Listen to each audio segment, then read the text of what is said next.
ফেরাউন ধ্বংস হয়ে যাবে, এটা তিনি আগেই স্বপ্নে দেখে ফেলেছিলেন। একদিন ফেরাউন স্বপ্নে দেখলেন একটি আগুন এসে মিশরের ঘরবাড়ি জ্বালিয়ে পুড়িয়ে দিচ্ছে, কিন্তু বনি ইসরায়েলদের কোনো কিছুই হচ্ছে না। এই স্বপ্ন দেখে ফেরাউনের ভয়ে ঘুম ভেঙে যায়। এরপর ফেরাউন দেশের বড় বড় জাদুকর ও জ্যোতিষীদেরকে ডেকে আনলেন এবং তাদের কাছে তার স্বপ্নের ব্যাখ্যা জানতে চাইলেন।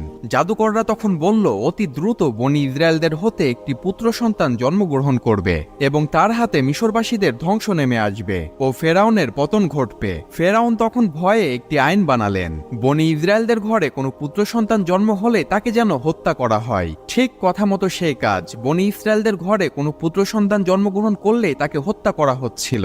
সেই সময়টা এত ভয়ঙ্কর ছিল যে কোনো মহিলা গর্ভবতী হলে ভয়ে আতঙ্কতে থাকত এবং সেই হত্যা চলাকালীন সময়ে জন্ম হয় হযরত মূসা আলাইহিস সালামের। এই ভয়ঙ্কর সময়ে কিভাবে বেঁচে গেল হযরত মূসা আলাইহিস সালাম তা জানতে পারবেন পরবর্তী ভিডিওতে।